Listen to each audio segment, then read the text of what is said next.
se tentava fazer era algum tipo de resistência quando se implementou a censura. E fomos resistir nesse primeiro momento na base do improviso. Os jornais tinham que simular que não havia censura, então não podia deixar espaço em branco para saber que daquela página tinha sido retirada essa informação. O Estado o que fez então? Contrariamente a todos os outros jornais, se põe outra informação mesmo. O Estado começou a publicar os Lusíadas de Camões. No Jornal da Tarde, a publicar receitas de cozinha, insípidas receitas de cozinha, inventadas na hora, assim, 20 ovos, 2 quilos de farinha, 20 gramas de não sei o quê. Se junte 3 ovos e parava nos 3 ovos e o público ficava esperando a continuar e reclamava. Não é? E foi assim durante um tempo.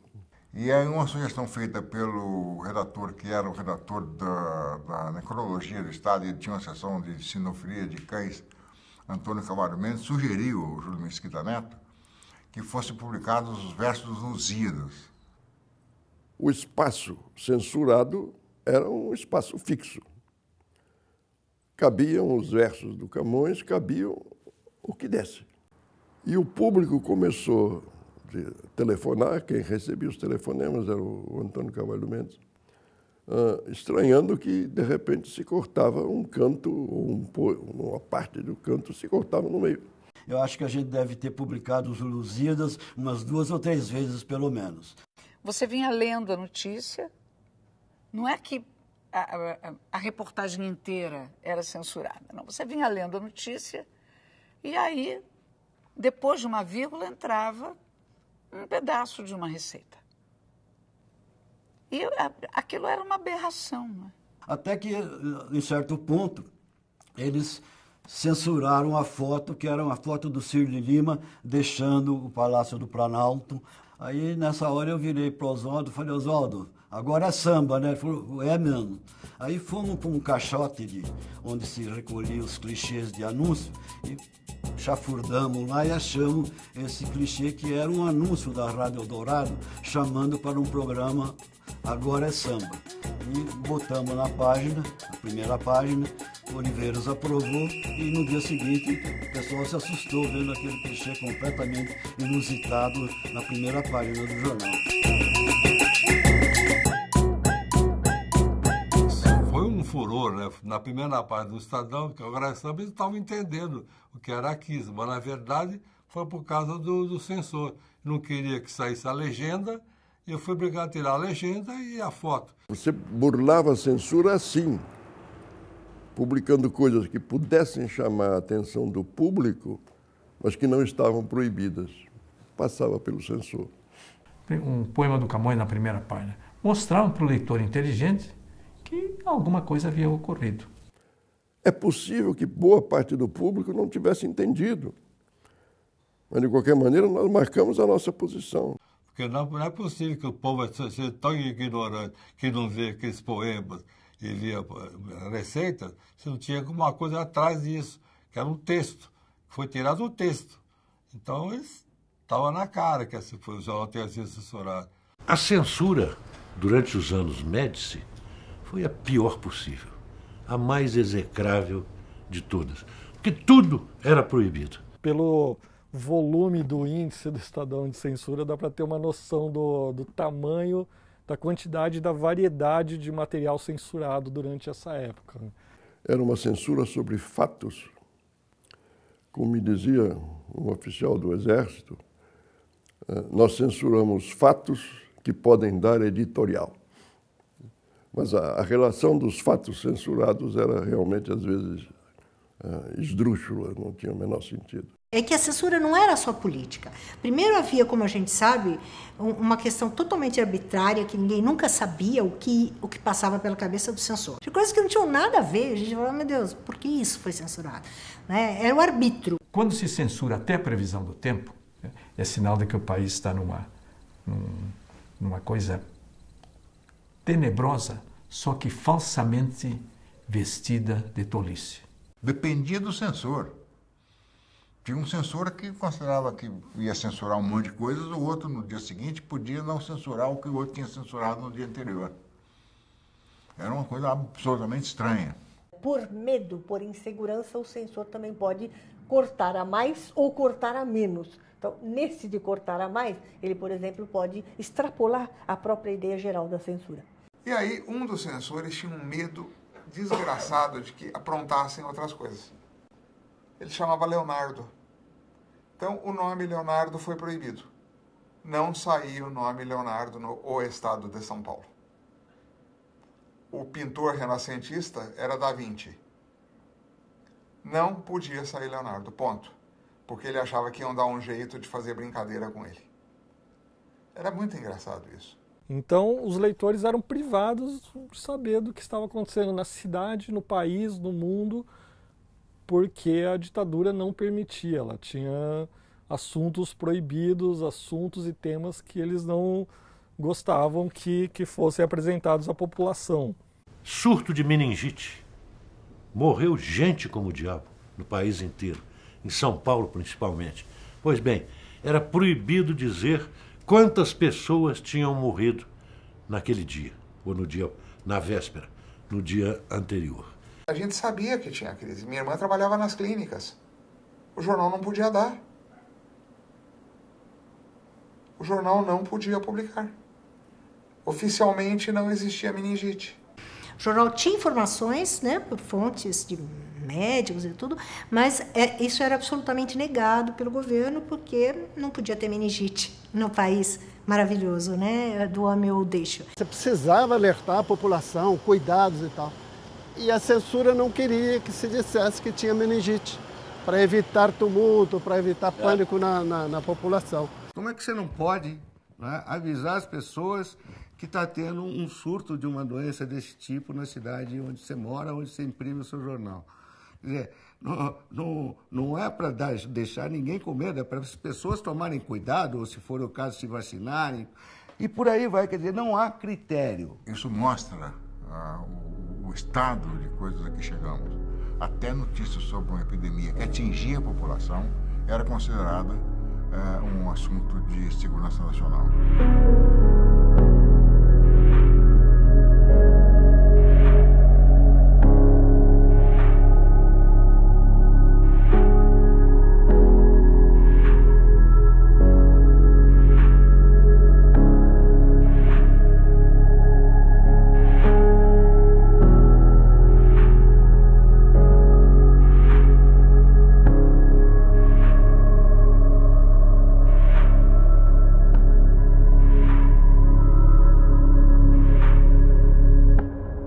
Belo dia, em setembro de 72, o Buzaide resolveu proibir quase que tudo. Ele dizia que não podiam ser feitas críticas ou comentários ou editoriais desfavoráveis sobre a situação econômico-financeira, problemas sucessórios, etc.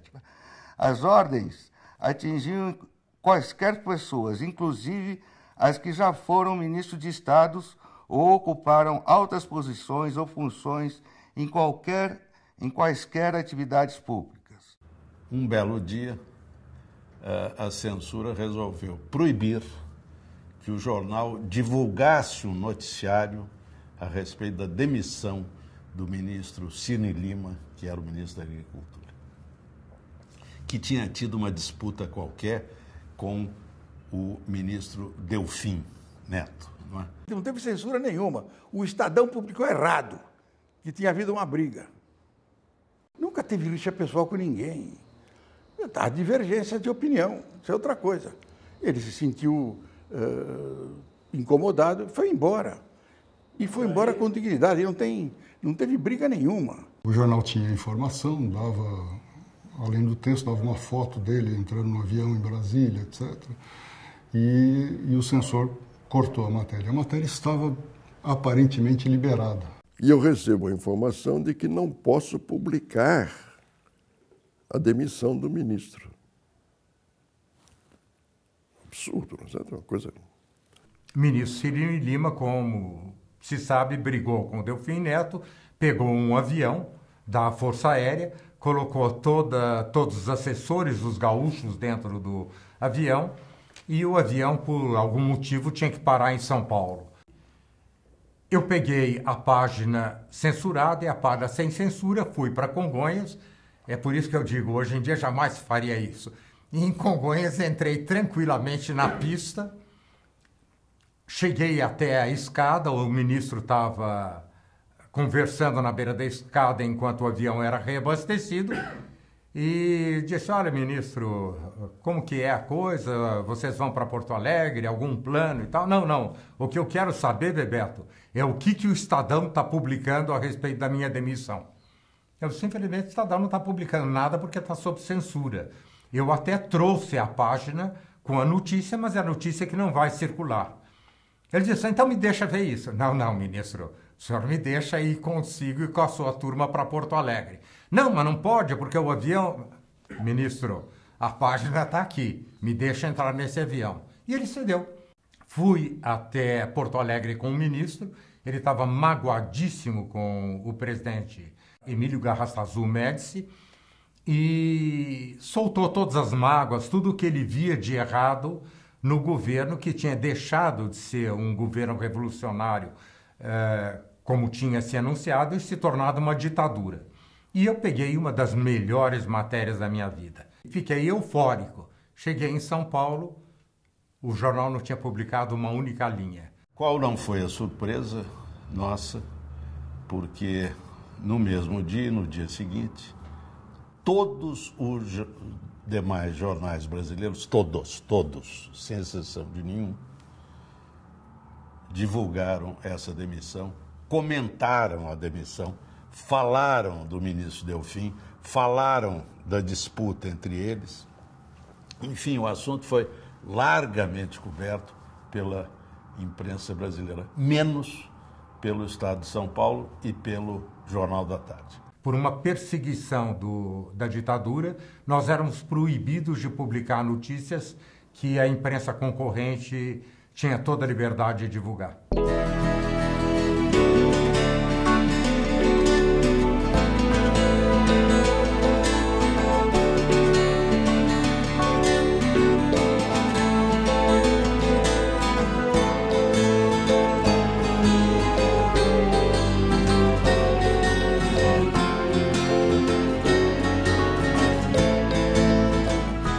O olhar do censor é muito diversificado. Ele pega da política, como acabamos de dizer, e vai numa direta até passar para questões culturais. Ele atinge questões culturais. Conforme a música, você até imaginava, bom, se a música for americana, pode, não é?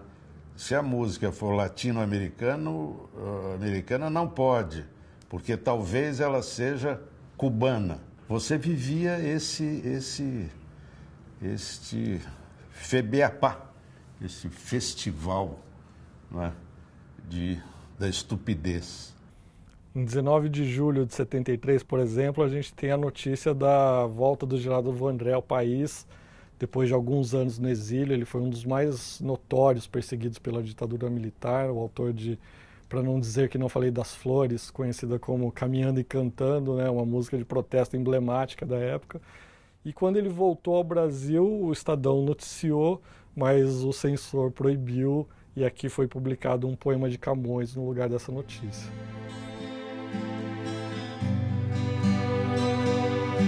As armas e os barões assinalados, que da ocidental praia lusitana, por mares nunca dantes navegados, passaram ainda além da Taprobana, em perigos e guerras esforçados, mais do que prometia a força humana, e entre gente remota edificaram novo reino que tanto sublimaram. Acontecia de tudo, no teatro, no cinema, na televisão, no jornalismo. Se vivia uma época de muita criatividade. Porque os nossos autores, eles começaram a escrever um texto muito irônico, por vezes debochado. Nenhum espetáculo estreava sem passar pela censura, né? Também é mais ou menos a essa época que esses autores vão para a televisão, porque eles estavam com suas obras censuradas. O seu melhor estava censurado.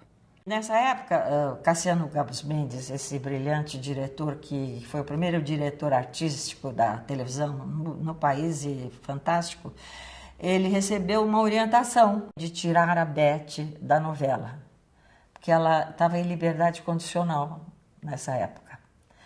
E o diretor artístico da novela era Carlos Zara, e Carlos Zara subiu e falou, eu não tiro. Cassiano falou, eu também não tiro. A novela continuou até o fim, e depois do final da novela, a Beth foi julgada. Teve o julgamento dela, uma junta militar, e ela me perguntou se eu serviria, se eu faria testemunho. Eu fiz. Foi uma experiência traumatizante, mas inesquecível.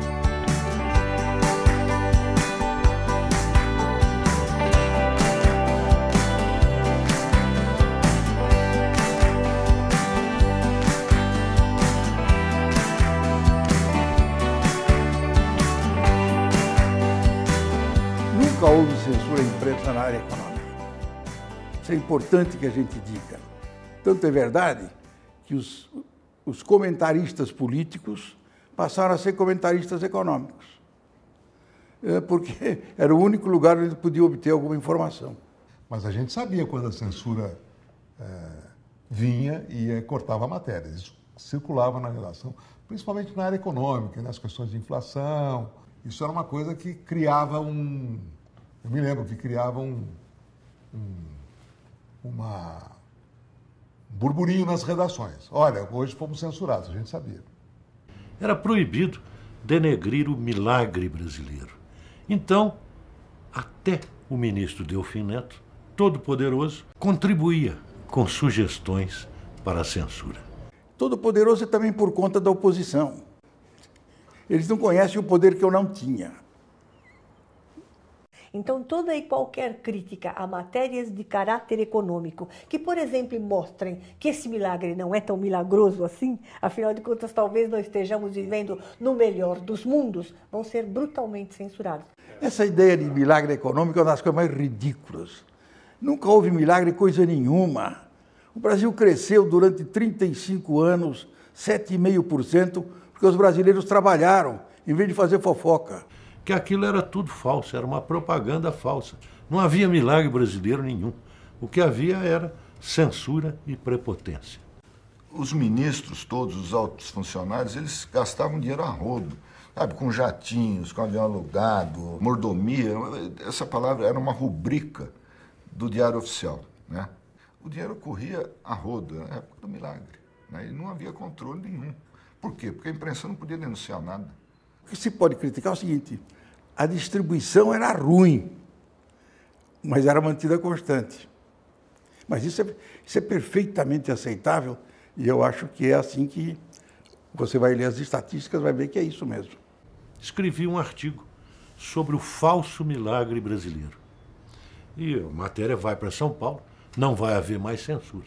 No entanto, quando é de madrugada, me telefona o Oliveiros Ferreira, uma gozação danada. Me acorda e diz, você não disse que a censura ia acabar? Eu disse, não fui eu que disse, foi o Armando Falcão. Mas, de qualquer maneira, ia acabar, né? Aí diz o Oliveiros de lá, pois o primeiro artigo censurado na edição de hoje foi o seu. Então, sentei com a cópia daquele artigo censurado e só troquei alguns nomes, deixando os números todos como estavam. E dei título, O Falso Milagre Baldônico. E eu escrevia da Baldônia interior.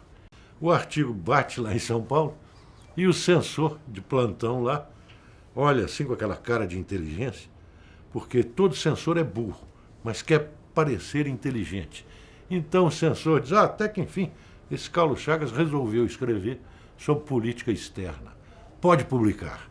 Foi uma gargalhada geral em São Paulo. De repente é aquela corrente pra frente, parece que todo o Brasil deu a mão, todos ligados na mesma emoção, tudo é um só coração, todos juntos vamos pra frente, Brasil, Brasil. Qualquer coisa que ameaçasse, que eles julgassem que ameaçasse a credibilidade do governo, eles riscavam, não deixavam publicar. Essa é uma história absolutamente bizarra. Ela seria hilária, não fosse trágica. Em Teresina apareceu a notícia de que existia uma cobra gigante num pequeno lago na cidade. Então, alguém do Exército organizou uma expedição para capturar, possivelmente, uma sucuri. Bem, o coronel acreditou na história e botou a soldadesca caçando a cobra grande.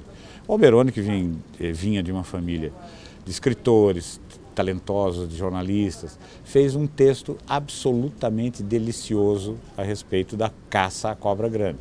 Numa matéria de 40, 60 linhas, ele conseguiu colocar o exército numa situação que era todo poderoso, prepotente, arrogante, então, uma situação de um ridículo atroz.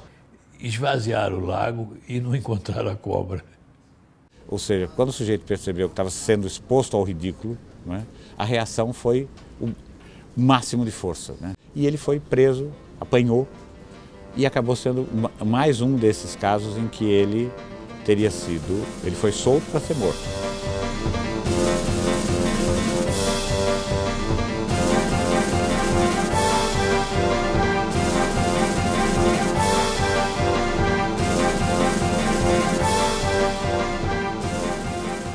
Toda vez que você fosse chamado, e era uma orientação dada aos repórteres, aos